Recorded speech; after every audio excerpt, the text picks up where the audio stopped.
Apa hukumnya suami menyembunyikan uang dari istri?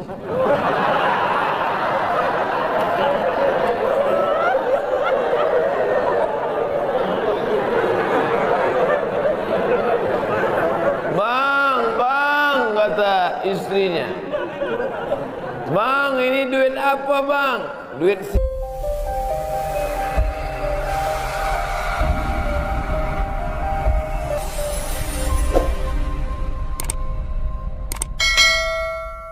apa itu bid'ah? Bid'ah membuat sesuatu yang tidak dibuat oleh Nabi Muhammad SAW. Tidak ada dalilnya dari 3 aspek: qauli, fi'li, taqriri. Perbuatan yang tidak ada dalilnya bid'ah. Jangan dikatakan perbuatan yang tidak dibuat Nabi bid'ah. Perbuatan yang tak ada dalilnya bid'ah. Karena kalau dikatakan yang tidak dibuat Nabi bid'ah, Nabi tidak pernah pakai peci. Tunjukkan saya mana hadis Nabi pakai peci. Berarti peci ini bid'ah. Nabi mimbarnya tangganya dari depan. Ini masjid tangganya dari belakang. Berarti mimbar ini bid'ah.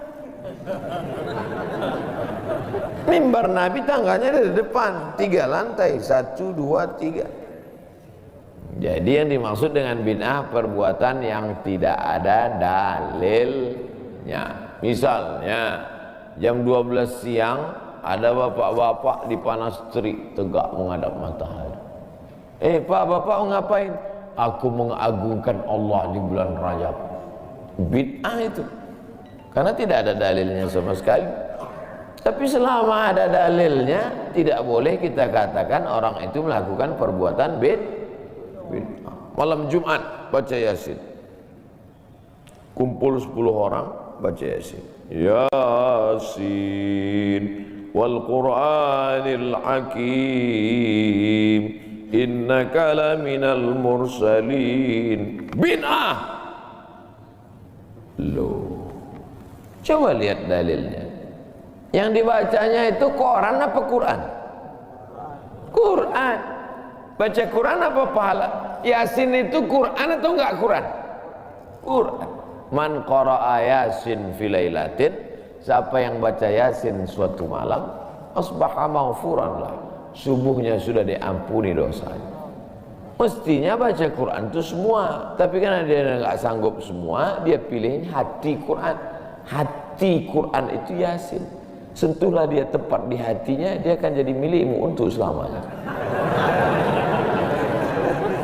Makanya orang sebelum ngapal Quran semua, yang dihafal hatinya dulu. Itu sebelum ngapal Quran, yang dihafal hatinya dulu. Apa hati Quran? Ya, Yasin. Tapi jangan hatinya aja seumur hidup, yang lain juga. Nah, jadi jangan salahkan orang baca Yasin. Baca Yasin bid'ah. Loh, Yasin kan Quran. Baca Yasin malam Jumat enggak masalah. Seumur hidup baca Yasin masalah. Karena banyak surat yang lain. Baca juga Al-Fatihah, Al-Baqarah, Al-Nisa, Ali Imran, An-Nisa, Al-Maidah, Al-An'am. Nah, jadi mudah. Perbuatan tidak ada dalilnya bid'ah. Selama ada dalilnya tidak bid'ah. Ustaz, kiat-kiat apa yang kami lakukan sebagai guru kepada anak didik kami sebelum dan sesudah mengajar agar ilmu mudah dimengerti? SDIT Al-Farabi. Aristoteles, Sokrates, Thales, Demokritos itu adalah pemikir-pemikir dari Greek, Yunani kuno. Pada masa abad kedua datang seorang khalifah bernama Abu Ja'far Al-Mansur. Semua buku-buku dari Yunani diterjemahkan. Nama lembaganya Dar Al-Hikmah, Dar Rumah, Hikmah ilmu pengetahuan. dibuatlah Dar Al-Hikmah, rumah ilmu pengetahuan. Diterjemahkanlah dari bahasa Yunani ke dalam bahasa Arab. Akhirnya orang Islam pun jadi dokter, Avicenna. Karena orang Barat payah menyebut Ibnu Sina. Averroes, Ibnu Rus. Tapi ada seorang yang bergelar the second teacher. First teacher Aristoteles, second teacher Al-Farabi. Ternyata Al-Farabi ini bukan dari Arab, tapi dari Pomala. SDIT Al-Farabi. Ini supaya wali murid tahu anak ibu di mana. SDIT Al-Farabi. Al-Farabi itu artinya apa? Ya SDIT. Al-Farabi itu di barat dia diberi gelar the second teacher. Guru pertama Aristoteles, guru kedua adalah Al-Farabi, saking cerdasnya. Artinya apa? Dia tidak hanya diakui dalam Islam, tapi juga di luar Islam. Kenapa dikasih nama Al-Farabi? Karena ingin anak-anak kita dalam kepalanya tidak hanya fisika, biologi, kimia, matematika, bahasa Inggris, tapi juga dalam kepalanya ada Quran, hadis, fikih, akidah, akhlak, dan bahasa Arab. Sehingga nanti dia akan menjadi ekonom, tapi ekonom yang beriman. Dia akan menjadi filosof yang bertakwa. Inilah cita-cita alumni Al-Farabi, insyaallah. Amin ya rabbal alamin. Nah, yang pertama kali menjadi guru itu adalah ikhlas. Karena kalau gurunya ikhlas, cakapnya masuk ke hati. Kalau dari mulut ke mulut juga masuknya. Tapi kalau dari hati ke hati juga masuknya. Kira-kira yang tadi saya sampaikan tadi, saya mulai tadi jam 5.15, sekarang jam 6.05, dan 50 menit saya bicara. Masuk tak ke hati Bapak Ibu? Kalau tak masuk ke hati Bapak Ibu, berarti yang ceramah itu enggak dari hati. Dari mulut ke mulut juga masuk. Jangan sampai ke mulut pun tak masuk. Nauzubillah. Yang pertama kali tulus ikhlas. Karena perbuatan yang paling tinggi amalnya adalah menjadi guru. Makanya saya lebih memilih menjadi guru. Saya sampai sekarang menjadi guru. Cuman saya tidak punya kelas. Dulu sempat jadi dosen, habis itu keluar. Kelas saya sekarang masjid, lapangan sepak bola, sama stadion, sama gedung olahraga, sport center Antam. Saya mengajar tidak lagi terbatas oleh dinding kelas. Semua tempat menjadi tempat mengajar. Guru yang pertama harus ikhlas. Yang kedua, tingkah laku perbuatannya. Guru digugu dan ditiru. Guru itu dari mulai cara minumnya aja diikut orang. Guru minumnya tangan kiri. Yang minum tangan kiri itu setan. Berarti kalau ada guru minum pakai tangan kiri, berarti guru setan. Hati-hati jadi guru. Oleh sebab itu maka guru ini luar biasa. Guru ini luar biasa Bapak Ibu. Perbuatan yang tidak putus setelah mati guru. PNS setelah mati putus. Yang kan mati, pensiun aja putus. Apalagi mati. Tapi guru. Saya dulu punya dosen. Kata dia, saya ini lulus hakim. Tapi kemudian saya tinggalkan hakim, saya pilih jadi guru. Kenapa gitu Pak dosen? Karena kalau saya jadi hakim, 1 tahun ada 10 perkara, 10 senang kepada saya, 10 benci. Yang menang senang, yang kalah benci. Tapi menjadi guru, tidak akan ada murid saya yang benci kepada saya. Betul. Guru SD saya, berapa kali kepala saya diantukkannya ke tiang. Asal pelajaran saya nggak dapat, dia tuh. Begitu reuni, saya cium tangannya. Saya nggak sakit hati, ingat aja dikit. Datang saya belikan hadiah, saya cium tangannya, meleleh air mata saya. Betul, menjadi guru itu adalah nikmat. Maka saya pilih jadi guru. Guru nggak ada pensiunnya. Saya sampaikan sampai mati saya tetap menjadi guru. Oleh sebab itu maka guru ini luar biasa. Guru pahlawan tanpa tanda jasa. Oleh sebab itu menjadi guru. Oh, tapi jangan gara-gara ini semua pegawai Antam keluar mau jadi guru. Memang ibu bukan guru, tapi ibu menjadi guru bagi anak-anak ibu. Bapak jadi guru bagi keluarga bapak. Itu kita sudah menjadi guru insya Allah. Emak saya perempuan yang biasa, dia bukan guru, dia bukan PNS, dia bukan kepala sekolah, tapi dia menjadi guru bagi kami, anak-anak. Kalau kami pulang bawa main-mainan, dia tanya, mainan ini dapat dari mana? Dari jalan mak, antar ke tempat kau jumpa tadi, karena tak tahu itu punya siapa. Nanti di akhirat ini akan kau pikul menghadap Allah SWT. Sampai hari ini kalau ketemu barang-barang di jalan tidak berani bawa pulang, ingat pesan almarhumah emak itu. Mungkin cakap ustaz tidak masuk ke telinganya, tapi kata-kata ibu luar biasa. Ibu-ibu, bapak-bapak, nanti kalau mau sakratul maut, pesan paling jitu sampaikan pas mau mati. Jangan makan haram.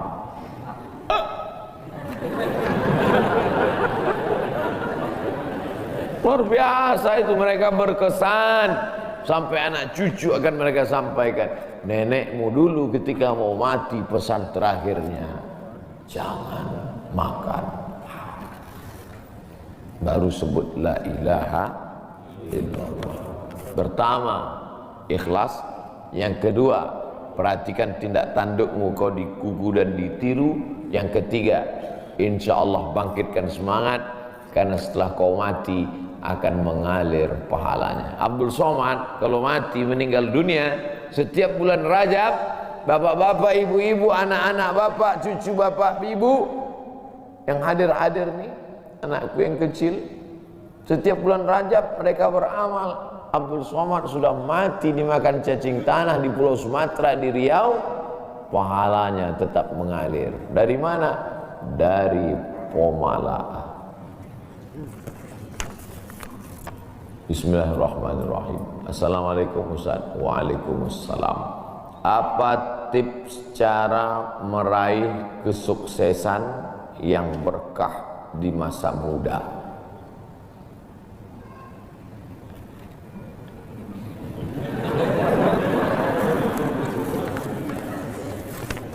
Saya tidak pernah bercita-cita menjadi apapun.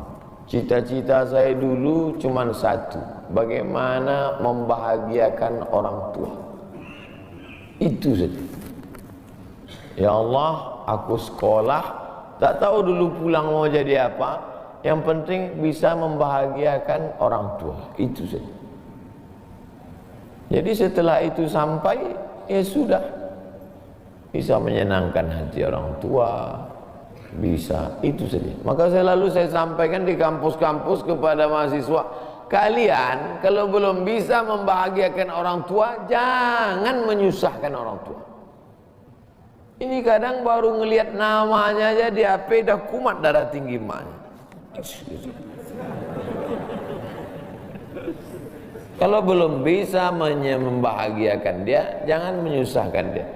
Maka saya di Mesir 4 tahun tak pernah saya minta duit. Tiba-tiba udah sampai ke Mekah. Mak, aku udah di Mekah. Dari mana kau dapat ongkos? Ada tabunganku sikit-sikit. Pergi ke Mekah, kerja, pulang, bayar hutang. Jangan pernah menyusahkan orang tua.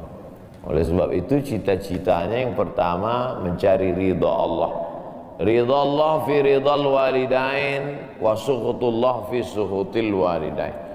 Pulang saya ke kampung, saya mau beli tanah berapa meter, ternak lele, tanam cabai, daun ubi, malah mengajar ngaji. Cita-cita saya kecil aja. Tak ada cita-cita mau jadi ustadz viral disambut di airport, tak ada. Terus kata mak saya, masa kau S2 tinggal di kampung, pergilah ke kota.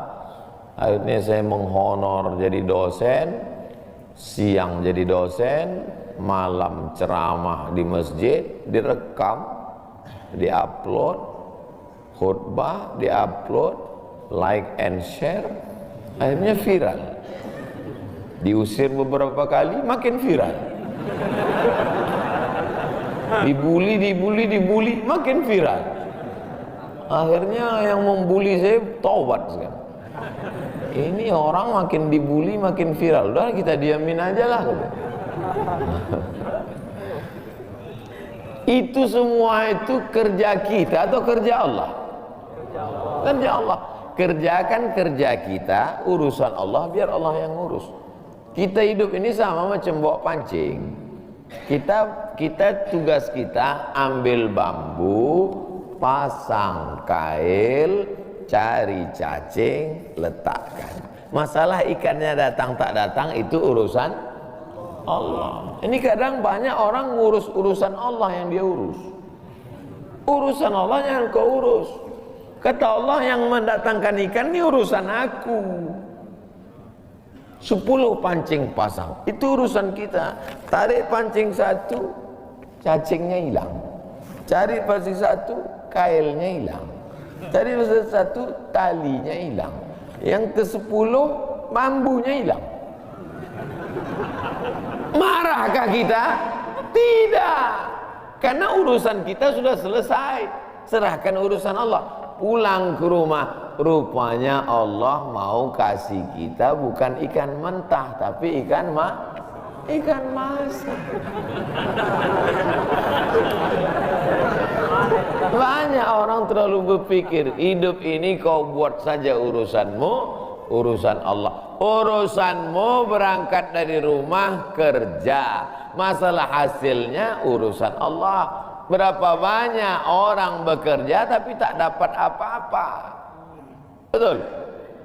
Kalau sudah rezeki tak kemana. Tapi jangan gara-gara ini lalu bapak enggak kerja. Dibangunkan ibu besok pagi, bang, apa enggak kerja masuk kantor? Urusan Allah.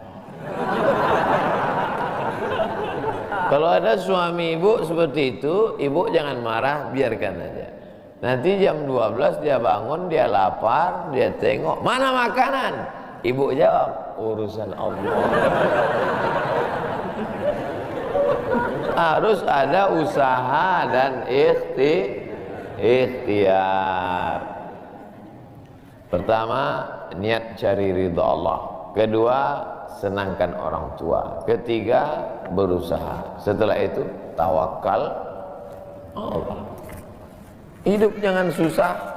Hidup sudah susah, jangan bikin susah. Hidup sudah pahit, jangan minum kopi pahit. Apa hukumnya suami menyembunyikan uang dari istri?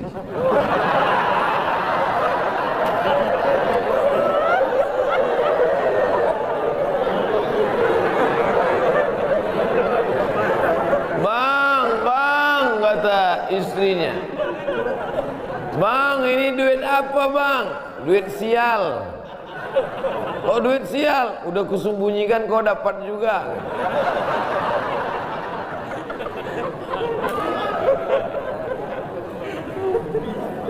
Bapak menikah sama ibu, ibu menikah sama bapak. Apakah hartanya jadi satu atau harta masing-masing?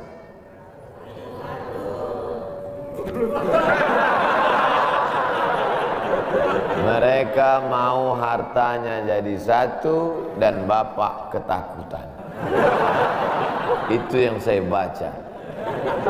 Sekarang kita baca ayatnya. Walakum nisfu ma taraka azwajukum illam yakul lahunna walad. Kalau istrimu meninggal kau dapat 50% hartanya kalau tidak ada anak. Fa in kana lahunna waladun, kalau dia punya anak, falakumur rubu'u, kamu dapat 25%. Sekarang saya tanya, hartanya nyatu atau pisah?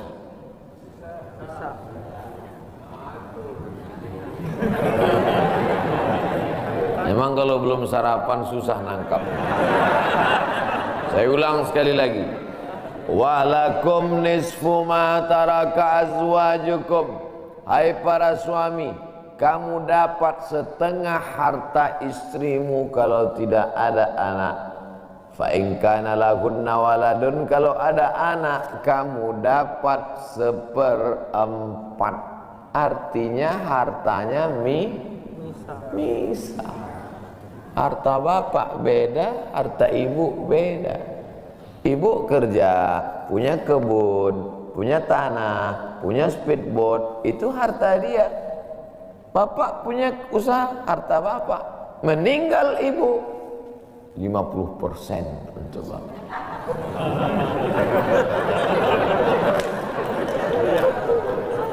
Apa beda harta ibu dengan harta bapak? Di dalam harta bapak ada hak ibu, dalam harta ibu tidak ada hak bapak.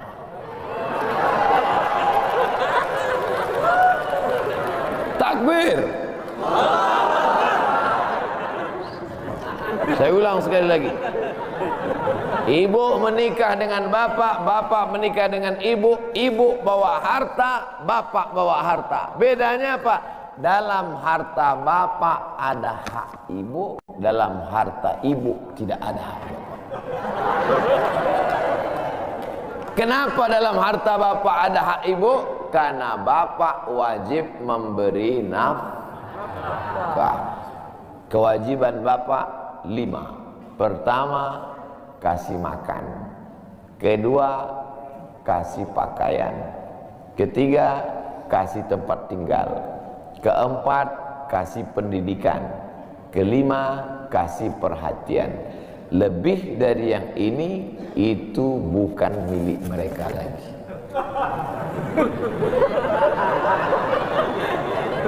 Jelas? Ini ada sekarang suami setelah menikah, pas dilihat surat apa semua, tak ada punya dia. Semua atas nama istrinya. Ini orang kalau meninggal ini tidak kena azab kubur, karena di dunia sudah terlalu azab dengan istrinya.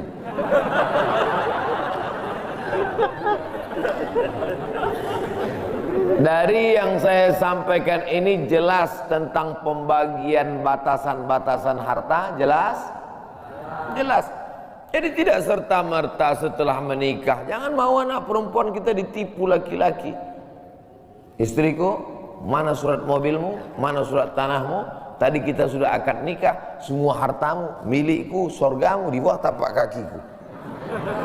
Oh, tidak begitu. Makanya laki-laki harus ngerti, perempuan juga harus paham. Kalau tidak, sedang main bola aja ada aturannya, statuta. Kalau tidak, akan hancur. Tapi insya Allah jelas. Pak Ustadz minta tolong doakan ibu saya sudah lama sakit. Nanti kita doakan di akhir majelis, bukan cuma ibu bapak, ibu-ibu semua kita doakan. Bagaimana niatnya doanya? Bagaimana niatnya doanya mandi taubat? Nawaitu, aku berniat ghuslat taubat, mandi taubat. Saya nggak bisa bahasa Arab Pak Ustadz, bahasa Indonesia, bahasa Makassar, bahasa Jawa, bahasa Batak, bahasa Mandailing, bahasa Aceh. Saya niat mandi taubat karena Allah Ta'ala. Bagaimana cara mandinya Pak Ustadz? Seperti mandi wajib, basah dari ujung rambut sampai ke ujung kaki. Di mana mandinya Pak Ustadz? Di laut bisa.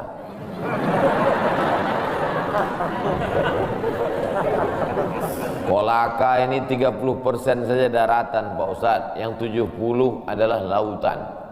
mandi di laut. Apalagi kalau sampai ke tengah laut, bukan cuma dosanya hilang, orangnya hilang sekali.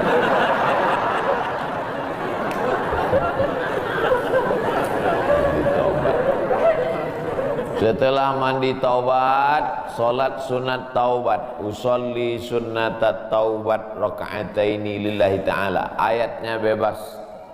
Ayat apa yang paling panjang? Hafal kau amma yatasaalun? Tidak. Wadduha? Tidak. Kulhu? Hafal baca kulhu. Di sujud terakhir banyak berdoa. Berapa kali solat sunat taubat sehari? Sebanyak-banyaknya.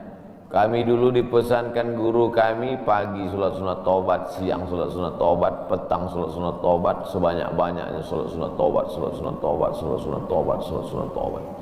Usolli sunnatat taubat raka'ataini lillahi ta'ala.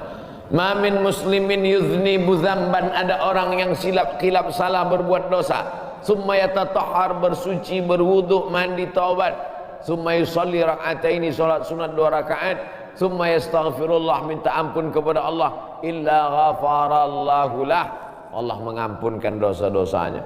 Bulan Rajab banyak-banyak taubat, bulan Sya'ban tingkatkan ke taubat, masuk ke dalam bulan Ramadan insyaallah mendapatkan Lailatul Qadri khairum min alfi syahr.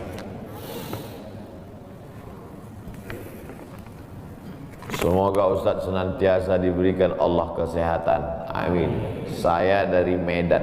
Ada juga orang kampung saya di sini. Bagaimana cara bakti seorang anak, cara membahagiakan orang tua berjarak jauh dengan kita, sedangkan bertemu dekat bersama orang tua mungkin hanya 1 tahun sekali, Idul Fitri saja, karena harus bekerja di PT Antam Tbk Sulawesi Tenggara. Ada sesuatu yang tak bisa kita bayar dengan uang, tak bisa dibayar dengan uang. Yang bisa merasakan ini orang yang orang tuanya sudah meninggal, yang masih hidup tak bisa. Lam ya'rif man lam yadhuq, yang tak pernah merasakannya tak bisa menceritakannya, karena tak bisa dirasakan. Setelah orang tua itu tak ada, barulah kita rasa dunia ini hampa, tak ada gunanya. Duit itu tak ada gunanya, mobil itu tak ada gunanya, rumah itu tak ada gunanya, apapun tak ada gunanya. Waktu dapat saya gelar doktor dari Sudan, pulang saya ke rumah, tak ada gunanya, tak bisa lagi diceritakan. Dulu apapun yang dapat diceritakan, mak, aku dapat sorban dari mak, aku dapat peci. Sudah pulang dari Brunei, dapat gelar visiting profesor di Universitas Islam Sultan Syarif Ali. Tak ada gunanya, hampa. Paling-paling ditulis di baleho aja, profesor, doktor. Untuk menunjukkan bahwa kita bukan ustadz kaleng-kaleng.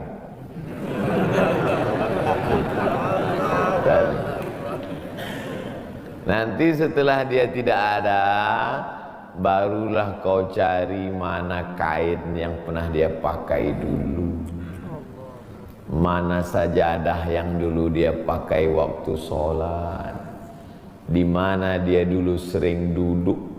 Bekas tempat duduknya aja pun bisa menghilangkan rindu. Bekas tempat dia duduk dulu, tempat dia duduk makan kacang sambil minum teh, duduk kau di situ bisa menghilangkan rindu. Quran yang dia baca dulu lengkap dengan rehalnya, bangun kau tengah malam, kau bentang sajadah, duduk kau di situ, kau buka Quran yang dia baca dulu, hilang rindu. Tapi setelah dia tak ada, makanya mumpung dia masih ada, ciumlah tangannya, peluklah badannya, ciumlah keningnya. Kalau kau ada duit, Kirimlah. Tak bisa, karena cari makan jauh Pak Ustadz, mesti terbang dari Sumatera sampai kemari. Apa boleh buat? Memang begitu kondisi ekonomi kita sekarang. Allah tidak marah, tapi kalau kau mampu, kirimlah. Siapa orang yang kira-kira bisa digaji, dibayar untuk memasakkan dia di rumah? Berkirimlah. Karena sampai masanya nanti duit yang banyak itu tidak ada gunanya. Sebanyak apapun kau simpan tak ada rasanya lagi. Hampa tak ada gunanya. Maka mumpung dia masih ada. Idul Fitri paksa-paksakanlah pulang. Mahal tiket pesawat, tabunglah. Teleponlah. Masih ada dia menyambut teleponmu, berikan HP yang kira-kira lama dia pakai, tinggalkan. Mak, ini chargernya, ini handphonenya, ini baterainya, persiapan kalau rusak pasangkan di sini. Nanti kalau aku telepon, sampai masanya nanti handphonenya berbunyi tapi tak ada yang mengangkat. Selagi dia masih ada, senangkanlah hatinya. Kirimkanlah kain. Kain itu tidak akan dia pakai, tapi insya Allah menyenangkan hati dia. Ketika hatinya lapang, lapang rezeki. Ketika hatinya senang, senang hidup.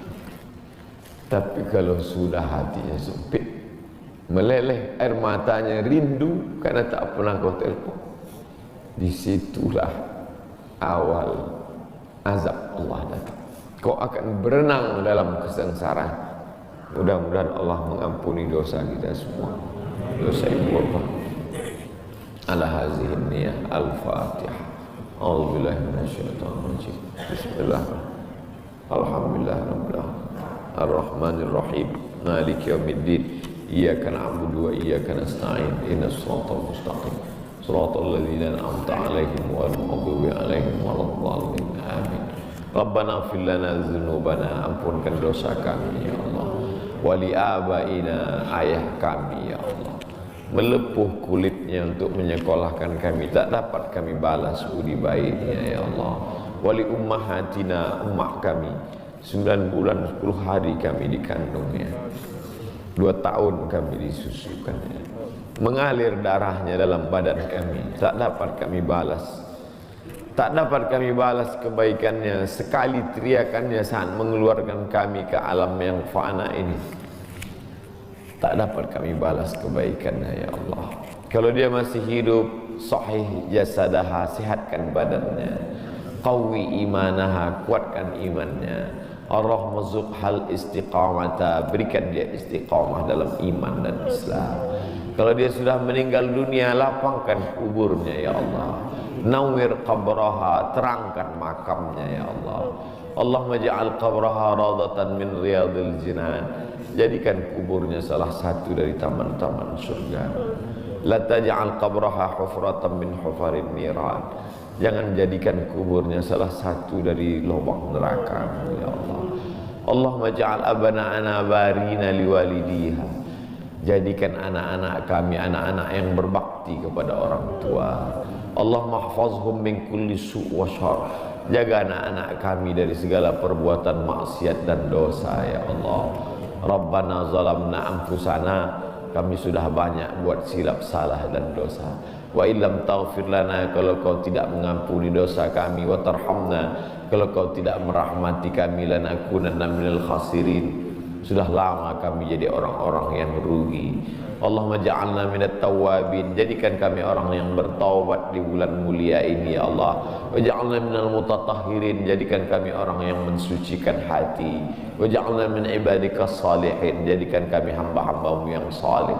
Allahumma ja'al akhira kalamina inda intihai ajalina, kalau ajal kami sampai, malaikat maut tiba mencabut nyawa kami, jadikanlah yang terakhir keluar dari mulut kami la ilaha illallah Muhammadur Rasulullah SAW. kalimatu haqqin 'alaiha nahya, dengan itu kami hidup, wa 'alaiha namutu, dengan itu kami mati, wa biha nub'atsu, dengan itu kami nanti akan dibangkitkan di padang mahsyar. Rabbana atina fid dunya hasanah wa fil akhirati hasanah wa qina adzabannar. Wa sallallahu ala sayyidina wa maulana Muhammad wa ala alihi wa sahbihi wa sallam alamin.